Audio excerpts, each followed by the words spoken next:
Mature theme. Disclaimer, ये audio series mature themes, language और violence को कंटेन करती है जो सभी लिसनर्स के लिए सूटेबल नहीं है। पेरेंटल एडवाइस नेसेसरी है। ये कंटेंट एडल्ट ऑडियंसेस के लिए है और इसमें combat, blood, murder, potentially disturbing scenarios और स्ट्रॉन्ग लैंग्वेज इंक्लूड हो सकती है। अगर आप ऐसी कंटेंट से इजीली ऑफेंडेड या डिस्टर्ब्ड हो जाते हैं तो प्लीज ना सुने। ये ऑडियो सीरीज किसी भी प्लेटफॉर्म कंटेंट को कॉपी नहीं करती है। स्टोरी फैंटेसी बेस्ड है। अगर कोई नाम मैच करता है तो हम इसे एक कोइंसिडेंस कह सकते हैं। यह ऑडियो बुक फन और जॉय पर्पसेस के लिए डिजाइन्ड है।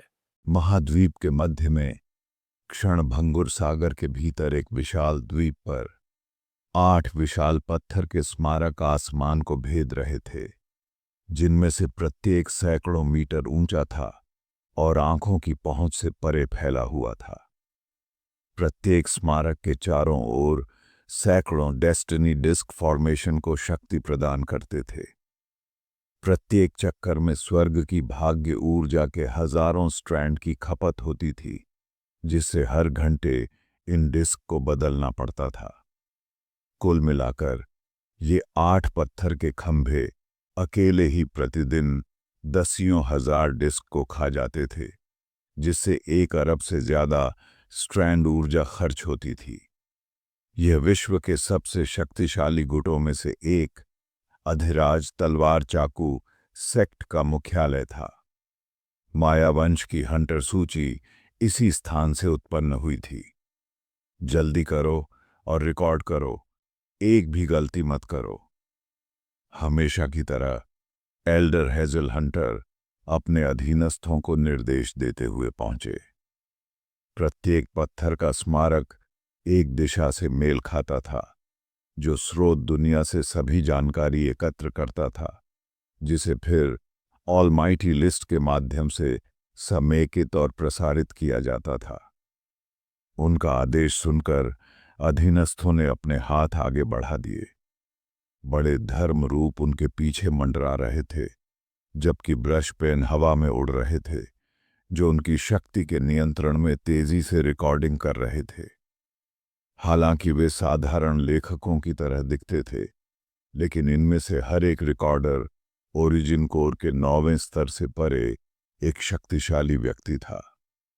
मायावंश जैसी जगह में उनमें से कोई भी पूरे क्षेत्र पर हावी हो सकता था, लेकिन यहां वे केवल नौकर थे। सब कुछ बिना किसी त्रुटि के सुचारू रूप से चलता देख हेजल हंटर ने राहत की सांस ली।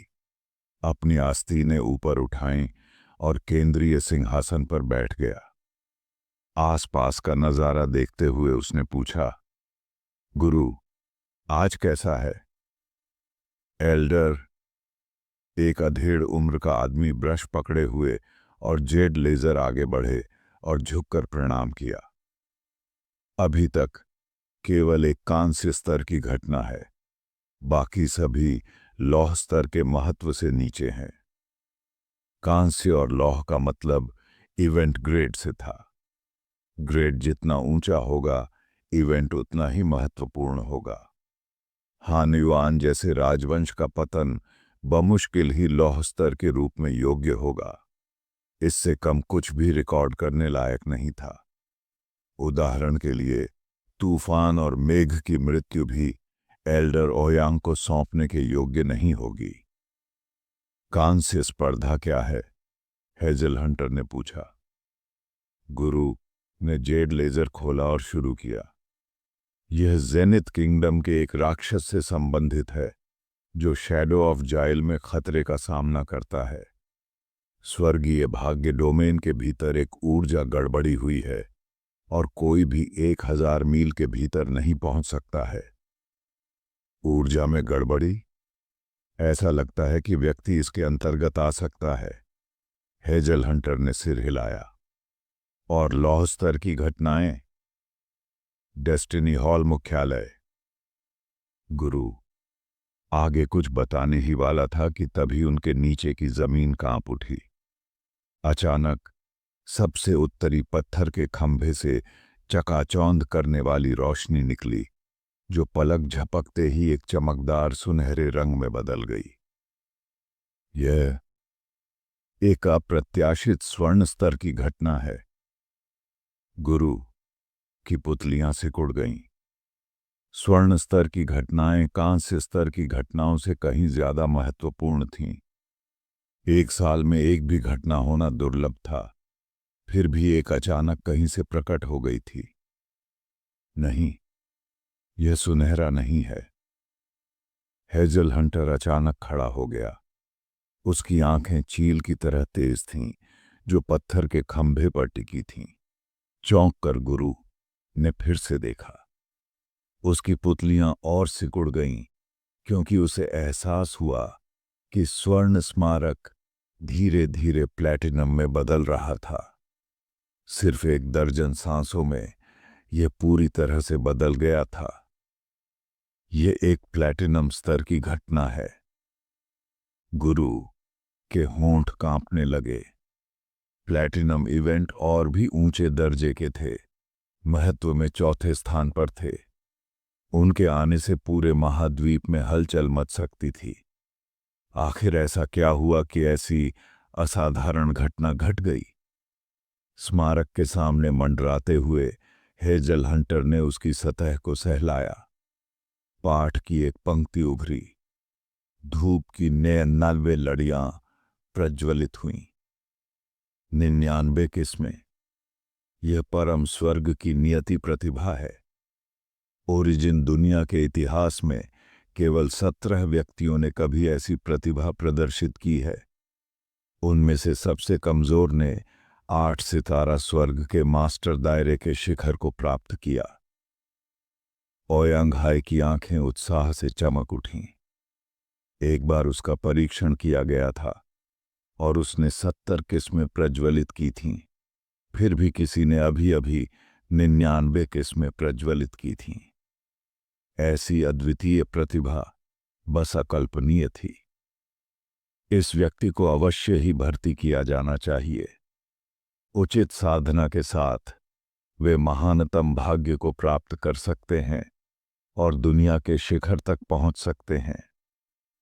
भाग्य की विरासत स्तरबद्ध थी और असाधारण प्रतिभा के बिना कोई भी व्यक्ति उच्चतम स्तरों को सहन नहीं कर सकता था। जो लोग ऐसा करते थे वे थोड़े समय में ही सामान्य सीमाओं को पार करते हुए सर्वोच्च शक्ति प्राप्त कर लेते थे। इस प्रतिभाशाली व्यक्ति को खोजो, उन्हें तुरंत खोजो। हेजल हंटर दहाड़ते हुए बोला। वह अपनी उत्तेजना को दबा नहीं पाया। हां। गुरु ने फॉर्मेशन सक्रिय किया। कुछ ही क्षणों बाद स्मारक पर एक नई पंक्ति दिखाई दी। मायावंश। ये शब्द अभी बने ही थे कि स्मारक पुनः चमक उठा और उस पर वही पाठ दिखाई देने लगा। स्वर्ग की भाग्य धूप बत्ती की 99 लड़ियां प्रज्वलित हुईं। हेजल हंटर स्तब्ध रह गया। क्या स्मारक में कोई खराबी थी? नहीं तो यह एक ही संदेश कैसे दोहरा सकता था? गुरु ने झिझकते हुए फिर बड़बड़ाते हुए कहा, हेजल हंटर, क्या यह किसी दूसरे व्यक्ति का संकेत हो सकता है? एक सेकंड। हेजल हंटर की आंखें चौड़ी हो गईं। उसकी मुट्ठियां भीग गईं। असंभव। जैसे ही उन्होंने यह विचार त्यागा, स्मारक पुनः चमक उठा और तीसरी बार वही संदेश प्रदर्शित करने लगा। 3। हेजल हंटर ने झिझकते हुए अपना सिर हिलाया। बिल्कुल नहीं। पूरी तरह से जांच करें। स्मारक में कोई त्रुटि अवश्य होगी। गुरु ने झुककर आज्ञा का पालन किया। तभी उसे कुछ असामान्य लगा। एल्डर हंटर, स्मारक का रंग बदल गया है। ऊपर देखते हुए हेजल हंटर ने देखा कि प्लैटिनम स्मारक मिट्टी के पीले रंग में बदल गया था। इसकी भारी आभा उसे भूमि से जोड़ रही थी। यह है। कांपते हुए हेजल हंटर का धैर्य टूट गया। एक स्थलीय स्तर की घटना, एक सुपर जीनियस इसका कारण नहीं बन सकता। क्या वास्तव में 3 व्यक्ति हो सकते हैं जिन्होंने 99 किस्में प्रज्वलित की? प्लैटिनम से भी अधिक पृथ्वी स्तर की घटना सदियों में दुर्लभ थी। इसका मतलब सिर्फ यह हो सकता है कि 3 सबसे असाधारण प्रतिभाएं एक साथ उभरी थीं।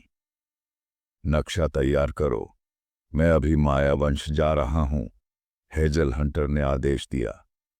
वहां अधिराज तलवार चाकू सेक्टर शाखा को सूचित करो कि परीक्षण स्थल को सील कर दिया जाए और खबर को दबा दिया जाए। हां, गुरु ने तुरंत जवाब दिया। 3 सर्वोच्च प्रतिभाओं का उदय निस्संदेह दुनिया को हिला देगा। इस बीच मायावंश के डेस्टिनी हॉल में एक मध्यम आयु वर्ग का व्यक्ति हॉल मास्टर के कक्ष में घुस गया। हॉल मास्टर एल्डर भुवनेश्वर ने अभी अभी 6 व्यक्तियों पर प्रतिभा परीक्षण किया है।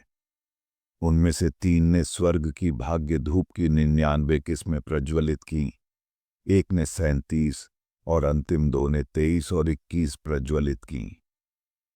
क्या? तूफान खड़ा था। यह कोई आश्चर्य की बात नहीं थी कि वह खून की खांसी कर रहा था। एल्डर भुवनेश्वर ने कई चमत्कारिक लोगों को इकट्ठा किया था, जिससे ऑडिन के साथ संतुलन पूरी तरह से बिगड़ गया था। मुझे तुरंत उनके पास ले चलो, तूफान ने आदेश दिया और बाहर निकल गया। इस शोरगुल से बेखबर विपिन ने रेणु, आरव और रोमा का परीक्षण पूरा कर लिया था। प्रत्येक ने 99 किस्में प्रज्वलित की। बाकी सब भूल जाओ, विपिन ने आह भरी। आगे की जांच अनावश्यक थी और वह अनावश्यक ध्यान से बचना चाहता था। यह दृश्य देखकर मिताली और राशि को अपमानित महसूस हुआ। उन्हें जो असाधारण प्रतिभाएं लग रही थीं, अब वे बिल्कुल हीन लग रही थीं। जैसे ही विपिन जाने के लिए तैयार हुआ, उसके कंधे पर एक खुर की आवाज आई। मुड़कर उसने नाशक देव को देखा, जिसने गंभीरता से सिर हिलाया। आप भी परीक्षण करना चाहते हैं? विपिन ने भौहें सिकोड़ते हुए पूछा। नाशक देव ने फिर सिर हिलाया। ठीक है, कोशिश करने में कोई बुराई नहीं है, क्योंकि हमने पहले ही भुगतान कर दिया है। नाशक देव ने अपनी पूंछ हिलाई और परीक्षण क्षेत्र की ओर दौड़ पड़ा। घोड़ा भी परीक्षण कर सकता है? देखने वाले लोग अचंभित रह गए, जबकि मिताली और राशि ने एक दूसरे को भयभीत दृष्टि से देखा। क्या उनकी रैंकिंग और भी नीचे गिर सकती है?